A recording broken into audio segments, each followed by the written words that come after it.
আসসালামু আলাইকুম ভিউয়ার্স, জানিয়ে দিব সর্বশেষ সংবাদগুলো।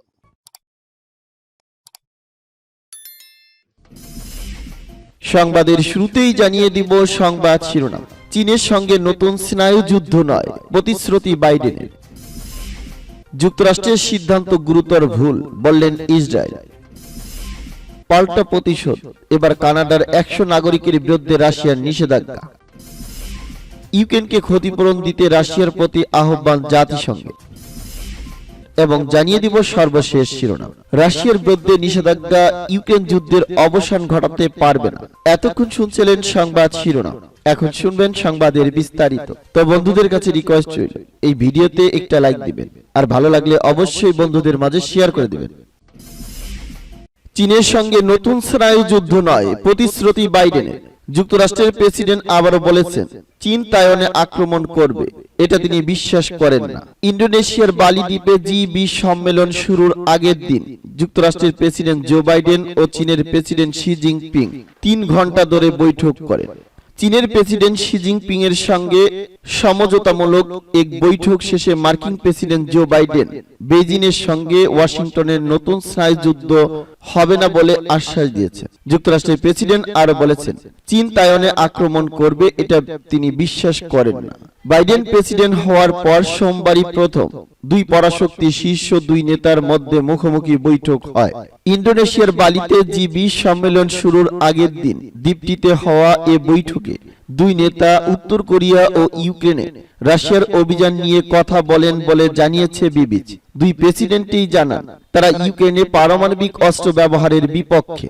শান্তির জন্য চীনের আহ্বান পূর্ণ ব্যক্ত করে শি বলেছেন জটিল সমস্যার কোনো সহজ সমাধান নেই। বাইডেন তার সংবাদ সম্মেলনে বলেন চীন উত্তর কোরিয়াকে নিয়ন্ত্রণ করতে পারবে, এ বিষয়ে আমি সুনিশ্চিত।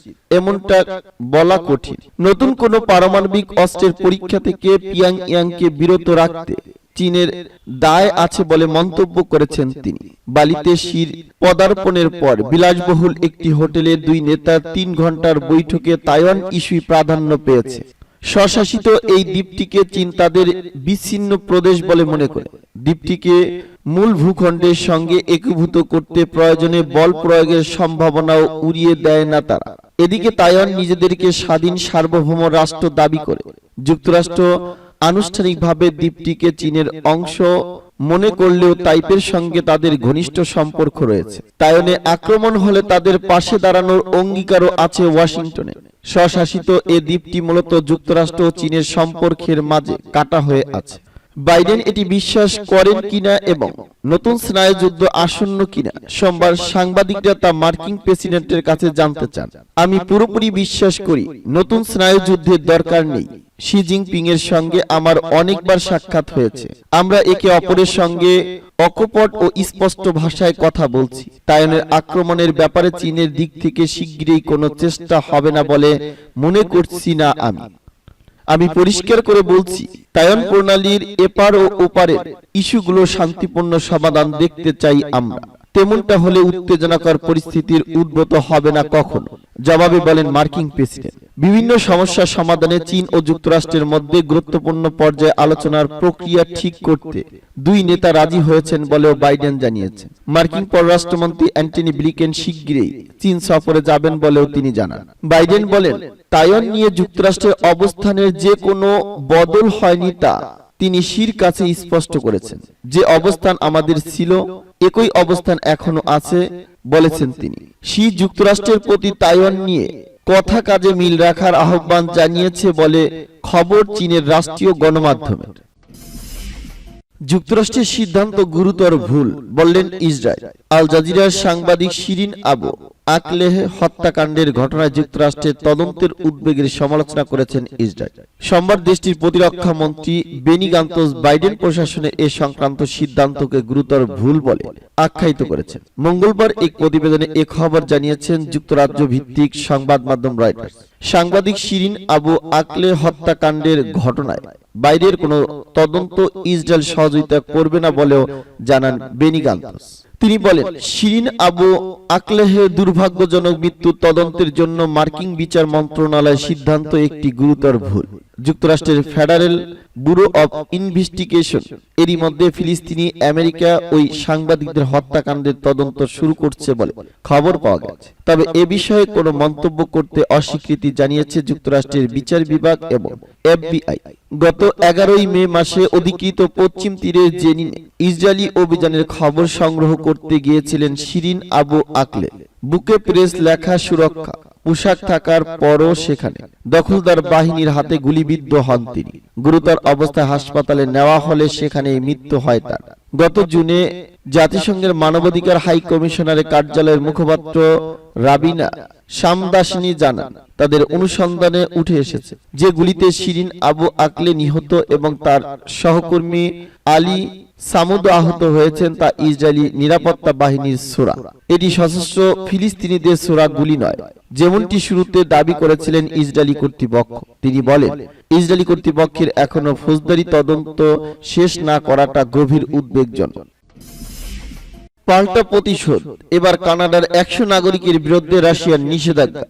পাল্টা প্রতিশোধ হিসেবে এবার কানাডার 100 নাগরিকের বিরুদ্ধে নিষেধাজ্ঞা আরোপ করল রাশিয়া। ইউক্রেনের সঙ্গে চলমান যুদ্ধকে কেন্দ্র করে কানাডার রুশ নাগরিকদের বিরুদ্ধে নিষেধাজ্ঞা আরোপ করার পর মস্কো এই পাল্টা ব্যবস্থা নিল। সোমবার রাশিয়ার পররাষ্ট্র মন্ত্রণালয়ে কানাডার নাগরিকদের বিরুদ্ধে এই নিষেধাজ্ঞা আরোপের ঘোষণা দেয়। এর ফলে নিষেধাজ্ঞার আওতায় পড়া কানাডার নাগরিকরা রাশিয়ার প্রবেশ করতে পারবেন না। নিষেধাজ্ঞার আওতায় পড়েছে কানাডা বহু সরকারি কর্মকর্তা, ব্যবসায়ী নেতা এবং গণমাধ্যম ও আর্থিক প্রতিষ্ঠানের সঙ্গে জড়িত ব্যক্তি যারা রাশিয়ার বিরুদ্ধে তথ্য জগতে আগ্রহী অবস্থান নিয়েছিলেন। রুশ নিষেধাজ্ঞার তালিকায় রয়েছে 60 বছর বয়সী কানাডার অভিনেতা এবং কমেডিয়ান জিম ক্যারি, সাংবাদিক ও রাষ্ট্রীয় টেলিভিশন চ্যানেল সিবিএস এর ম্যারে ব্রোস্টার, মার্গারেট ইভান্স এবং অ্যান্ডিন অ্যানসন।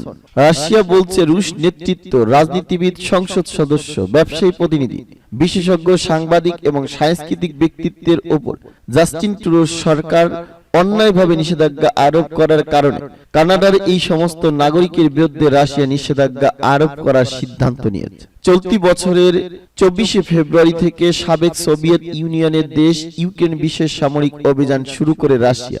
এরপর থেকে এ পর্যন্ত কানাডা রাশিয়ার 1400 ব্যক্তির ওপর নিষেধাজ্ঞা আরোপ করেছে। ইউক্রেনকে ক্ষতিপূরণ দিতে রাশিয়ার প্রতি আহ্বান জাতিসংঘ। ইউক্রেনকে ক্ষতিপূরণ দেওয়ার জন্য রাশিয়ার প্রতি আহ্বান জানিয়েছে জাতিসংঘের সাধারণ পরিষদ। গতকাল সোমবার সাধারণ পরিষদে এ বিষয়ে একটি প্রস্তাব পাস হয়। প্রস্তাবের পক্ষে ভোট দিয়েছে 94টি দেশ। অন্যদিকে বিরুদ্ধে ভোট দিয়েছে ইরান, রাশিয়া, সিরিয়া ও চীন সহ 14টি দেশ। আর ভারত ও ব্রাজিল সহ 73টি দেশ ভোট দানে বিরত ছিল। জাতিসংঘে যে প্রস্তাব পাশের মাধ্যমে রাশিয়াকে ক্ষতিপূরণ দেওয়ার আহ্বান জানানো হয়েছে, সেই প্রস্তাব মানতে বাধ্য নয় মস্কো। তবে যেহেতু সংখ্যাগরিষ্ঠ দেশ প্রস্তাবের পক্ষে ভোট দিয়েছে, সে কারণে এর কিছুটা রাজনৈতিক ও কূটনৈতিক গুরুত্ব রয়েছে। প্রস্তাব পাশের আগে জাতিসংঘে ইউক্রেনের রাষ্ট্রদূত বলেন, আগ্রাসনের মাধ্যমে রাশিয়া ইউক্রেনের সম্পদের ক্ষতি হয়েছে। এছাড়া ব্যাপকভাবে হত্যা ও ধ্বংসযজ্ঞ চালিয়েছে। এর বিরুদ্ধে আন্তর্জাতিক সম্প্রদায়কে অবশ্যই ব্যবস্থা নিতে হবে এবং রাশিয়াকে জবাবদিহিতার আওতায় আনতে হবে। ইউক্রেনের পুনর্গঠনের জন্য মস্কোকে আর্থিকভাবে ক্ষতিপূরণ দেওয়ার ব্যবস্থা করতে হবে। রাশিয়ার বিরুদ্ধে নিষেধাজ্ঞা ইউক্রেন যুদ্ধের অবসান ঘটাতে পারবে না। অবশেষে ইউরোপীয় ইউনিয়ন স্বীকার করেছে যে রাশিয়ার বিরুদ্ধে নিষেধাজ্ঞা আরোপ করে ইউক্রেন যুদ্ধের অবসান ঘটানো যাবে না। এরপরেও ইউরোপীয় ইউনিয়ন রাশিয়ার উপর নিষেধাজ্ঞা আরোপ অব্যাহত রাখবে বলে ঘোষণা দিয়েছেন ইউরোপীয় জোটের পররাষ্ট্রনীতি বিষয়ক প্রধান জোসেফ বোরেল। বেলজিয়ামের রাজধানী ব্রাসেলসে ইউরোপীয় ইউনিয়নের পররাষ্ট্রমন্ত্রীদের সঙ্গে বৈঠকের পর সংবাদ সম্মেলনে তিনি বলেন, রাশিয়ার অর্থনীতিকে দুর্বল করতে মস্কোর বিরুদ্ধে নিয়ন্ত্রণমূলক ব্যবস্থা নেওয়া অব্যাহত থাকবে। তিনি বলেন, আমরা কখনো ভাবিনি যে রাশিয়ার বিরুদ্ধে নিষেধাজ্ঞা আরোপের মধ্যে দিয়ে যুদ্ধের অবসান ঘটবে, কিন্তু এই নিষেধাজ্ঞা নিশ্চিতভাবে রাশিয়ার সামরিক বাহিনীর শক্তিকে দুর্বল করছে। ইউরোপীয় ইউনিয়নের পক্ষ থেকে ইউক্রেনের প্রতি সমর্থন অব্যাহত রাখার অঙ্গীকার ব্যক্ত করেন বোরেল। তিনি বলেন, আমরা রাশিয়াকে আন্তর্জাতিকভাবে কোণঠাসা করার প্রচেষ্টা অব্যাহত রাখব। রাশিয়ার অর্থনীতিকে দুর্বল করার জন্য মস্কোর বিরুদ্ধে নিয়ন্ত্রণমূলক ব্যবস্থা গ্রহণ অব্যাহত রাখব। পাশাপাশি পাশাপাশি রাশিয়ার সাথে তৃতীয় পক্ষের যে সমস্ত দেশ অবস্থান নেবে তাদের বিরুদ্ধে ব্যবস্থা গ্রহণ অব্যাহত থাকবে। সংবাদ সম্মেলনে তিনি জানান, ইউক্রেন যুদ্ধ শুরুর পর এ পর্যন্ত ইউরোপীয় ইউনিয়ন ইউক্রেনকে $827 কোটি দিয়েছে, যা ইউক্রেনকে দেওয়া আমেরিকার সামরিক সহায়তার শতকরা 45 ভাগের সমান।